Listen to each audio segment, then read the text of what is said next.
I was packing up my corner office on the 15th floor when Marcus Rothwell walked in with his daughter trailing behind him like a shadow in designer heels. 23 years I'd given to Rothwell Industries, building their logistics division from 3 trucks and a prayer into a $50 million operation that kept half the city's supply chains running. Now he stood there adjusting his tie and told me the company was going in a new direction, that they needed fresh blood in leadership positions. Nothing personal, Delilah, but Brittany here just graduated from Wharton with some innovative ideas about streamlining operations. I looked at this kid who couldn't have been more than 20, her blonde hair still holding the scent of whatever expensive salon she'd visited that morning, and I knew exactly what kind of streamlining she had in mind.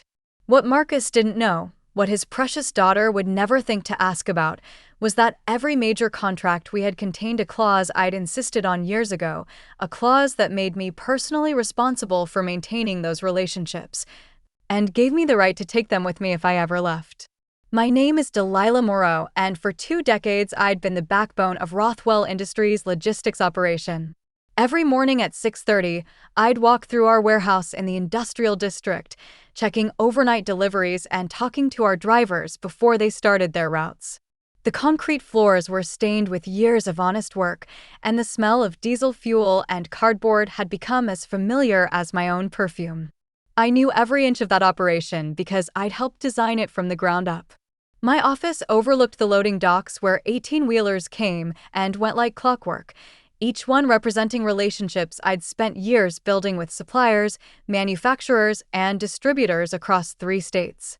The wall behind my desk was covered with certificates, photos from industry conferences, and thank you letters from clients who'd trusted us with their most critical shipments. I'd started as Marcus's assistant when he was still working out of a strip mall, answering phones and scheduling deliveries. Now I ran a division that employed over 200 people and generated more revenue than the rest of his company combined. At home, my townhouse in the suburbs felt like a sanctuary after long days of managing trucking schedules and client demands. I'd pour myself a glass of wine and sit on my back patio, listening to the fountain I'd installed last spring while reviewing the next day's logistics reports. At 45, I'd never married or had children, but I'd built something I was proud of, a career that mattered, relationships that ran deeper than business cards, and a reputation that had taken decades to earn. I still kept my commercial driver's license current, still remembered how to back a semi-trailer through a loading dock in the rain. Small things, maybe, but they reminded me that I'd earned my place in this industry the hard way. If this story hits home, make sure you're subscribed. We tell these for a reason. The changes started small, the way they always do when someone powerful decides you've become inconvenient. Marcus began scheduling meetings without including me, discussing operational changes that affected my department like I was just another employee instead of the person who'd helped him build his company. When I asked about being excluded, he'd wave his hand dismissively and tell me he was trying to give me more time to focus on day-to-day operations. The first rail warning came during our quarterly board meeting last fall. I'd prepared a presentation showing how we'd increased efficiency by 12% and reduced delivery times across all major routes. But when I stood up to present, Marcus interrupted me and said they'd decided to table logistics discussions until next quarter. Instead, he introduced Brittany, who'd apparently been attending board meetings as an observer while finishing her MBA. She gave a 20-minute presentation about modernizing our approach using data analytics and automated scheduling systems. Everything she proposed had already been implemented 3 years ago. I'd spent months researching and installing the exact software she was describing, training our entire staff on systems she was presenting like revolutionary new concepts. When I tried to mention this, Marcus told me we could discuss the details later and moved on to other business. I sat there watching this kid get applause for ideas I'd not only had first, but had already executed successfully. The second moment that should have set off alarm bells came 2 months later when Marcus started bringing Brittany to client meetings. He introduced her as his daughter and future leader in the company, letting her sit in on conversations with suppliers and distributors who'd been working with me for over a decade. She'd nod seriously and take notes, occasionally asking questions that showed she had no understanding of how our industry actually worked. When longtime clients would direct technical questions to me, Marcus would jump in and suggest we could follow up with details later. After one particularly awkward meeting with our biggest client, I pulled Marcus aside and asked what was happening. He told me he was grooming Brittany to take on more responsibility and that having family involved in leadership would strengthen client relationships. The way he said it made my stomach drop because I realized he wasn't preparing her to work alongside me, he was preparing her to replace me. The meeting that ended my career at Rothwell Industries lasted exactly 7 minutes. Marcus called me into his office on a Tuesday morning in March, gesturing for me to sit in the chair across from his massive oak desk while Brittany perched on the leather sofa, like she was watching a movie. The morning sun streaming through his windows caught the dust motes floating in the air, and I remember thinking how peaceful it looked compared to the storm that was about to hit. Marcus started with the usual corporate speak about restructuring and new directions, but his voice had the tone of someone who'd rehearsed this conversation. He told me the company was evolving, that they needed leadership that could take them into the next generation of logistics management. When I asked what that meant for my position, he glanced at Brittany and told me they'd decided to promote her to head of logistics operations, effective immediately. I felt something cold settle in my chest as I asked about my role in this new structure. Marcus cleared his throat and said they'd decided it would be best for everyone if I transitioned out of the company entirely. They were prepared to offer me a generous severance package and glowing references for my next opportunity. The way he said it, like he was doing me a favor, made my hands clench into fists under his conference table. When I asked if this decision was final, Brittany spoke up for the first time. She told me she understood this must be difficult, but she had fresh ideas about optimizing our operations and thought it would be easier to implement changes with a clean slate. She actually used the phrase clean slate, like 23 years of my life was just clutter she needed to clear away. I looked at this kid who'd never loaded a truck, never negotiated with a difficult supplier, never spent 18 hours straight coordinating emergency deliveries during a blizzard. And I realized she genuinely believed she could walk into my job and do it better simply because she had an MBA and her father's last name. The arrogance was breathtaking, but what made it worse was Marcus sitting there nodding like she'd said something profound instead of insulting everything I'd built. That first night after being fired, I sat in my townhouse kitchen staring at the severance paperwork spread across my dining table. The numbers were generous, 6 months' salary plus benefits, enough to give me time to find something else. But it felt like hush money, payment to disappear quietly, and let them rewrite the story of who'd built their logistics division. The house felt too quiet without the constant buzz of work calls and email notifications that had filled my evenings for over 2 decades. I spent the next few days walking through my old routines like a ghost haunting her own life. I'd wake up at 6 and reach for my phone to check overnight shipping reports before remembering I didn't have access anymore. I'd drive past the warehouse on my way to the grocery store and see trucks I'd scheduled still running their routes, operated by drivers who probably didn't even know I'd been fired yet. The worst part was the messages from clients and suppliers who'd heard rumors about changes at Rothwell Industries. These were people I'd worked with for years, relationships built on trust and competence that went far beyond corporate hierarchies. When they called asking if the rumors were true, I found myself making excuses for Marcus, protecting the company even after they'd thrown me away. But then I was going through my home office, organizing files I'd brought home over the years, and I found my original employment contract from 1999. I'd forgotten about some of the clauses I'd negotiated back then, when Marcus was desperate for experienced help and willing to agree to almost anything. One section in particular caught my attention, language I'd insisted on that gave me personal responsibility for maintaining client relationships and the right to honor existing commitments even if I left the company. As I read through 20-year-old legal language, I realized Marcus and his daughter had made a critical error. They'd assumed that firing me would simply transfer all my relationships and contracts to Brittany automatically. But the reality was much more complicated and much more favorable to me than they could have imagined.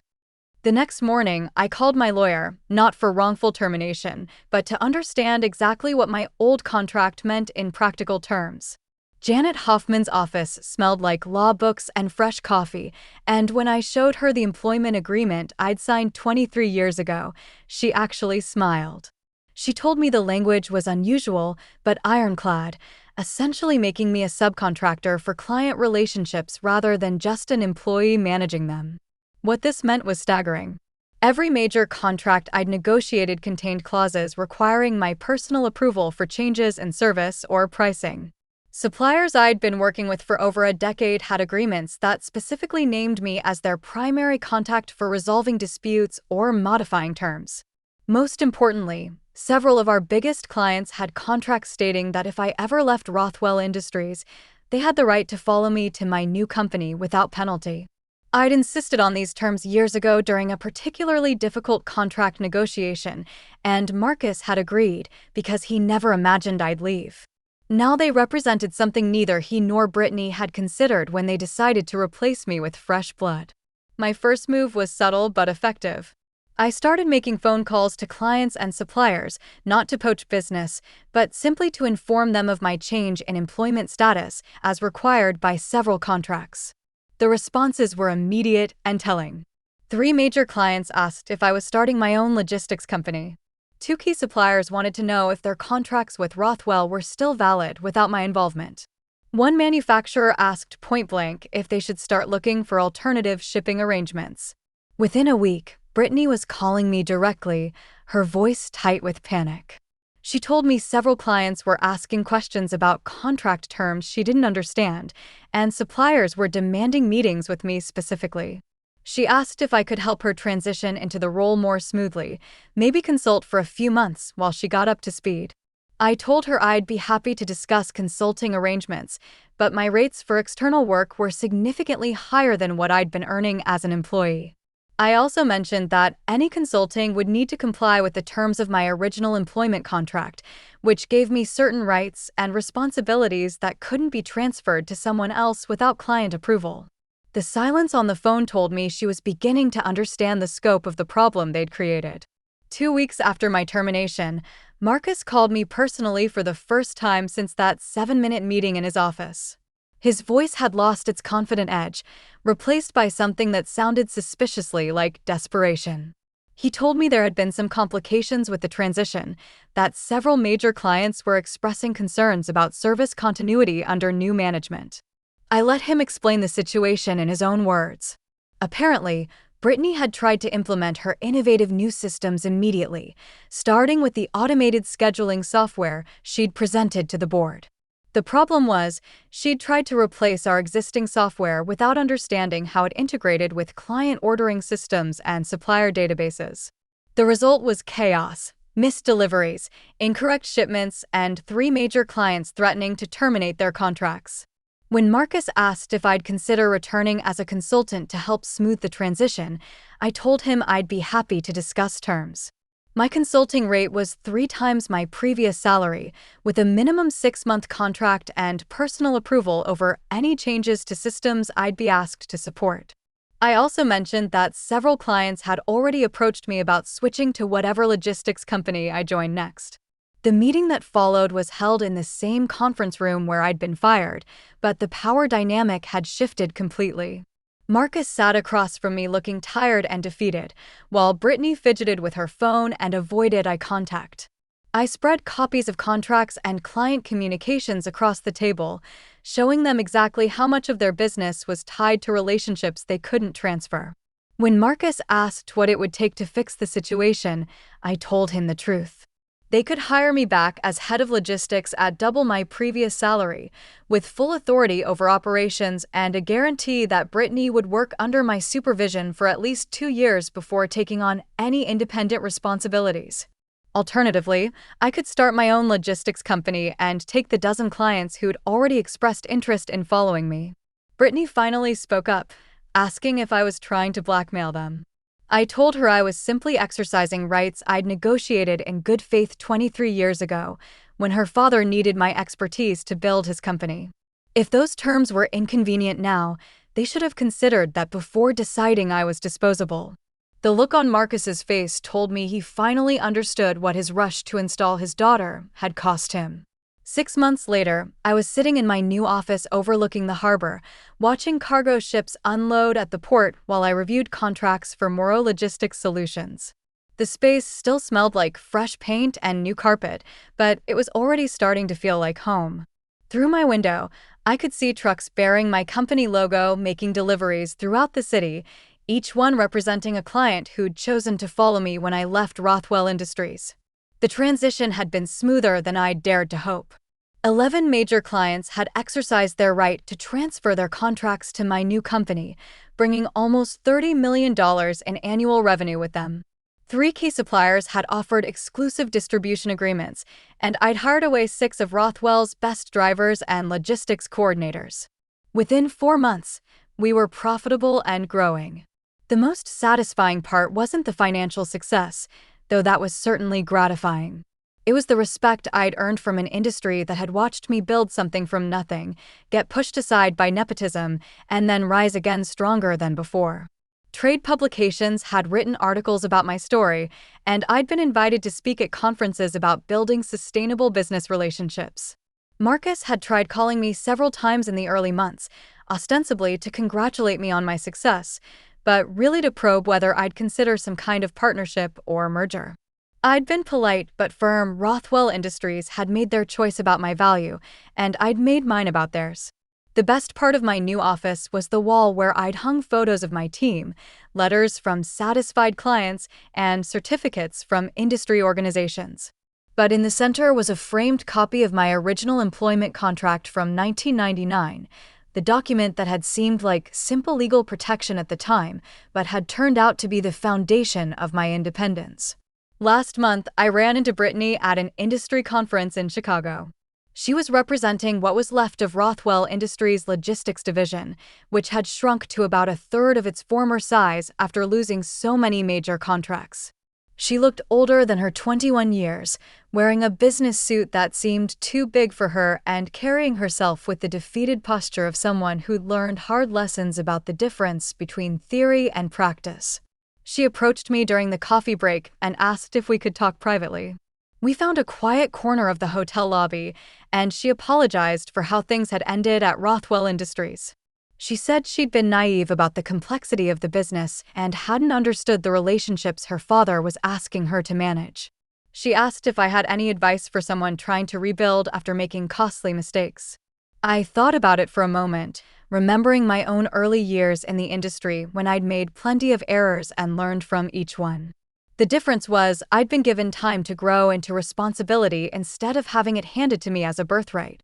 I told her that logistics wasn't about systems or theories, it was about people trusting you to keep your word, day after day, year after year. You earn that trust through competence and consistency, not through family connections or academic credentials. She nodded seriously and said she was trying to rebuild her father's company from the ground up, learning the business the way she should have from the beginning. She asked if I thought it was possible to recover from the kind of mistakes they'd made. I told her anything was possible with enough time and humility, but some lessons came with permanent costs. Trust, once broken, was harder to rebuild than it was to earn the first time. The relationships I'd taken with me weren't just business contracts, they were partnerships built over decades, and replacing them would require the same kind of patience and dedication. Sometimes the most valuable thing you can give someone is a second chance. But sometimes the most important thing you can teach them is that actions have consequences, and not all consequences can be undone with apologies and good intentions. The detail Marcus forgot wasn't just about contracts and legal clauses, it was about understanding that people aren't interchangeable parts in a business machine. When you treat someone as disposable, you might discover they were actually indispensable.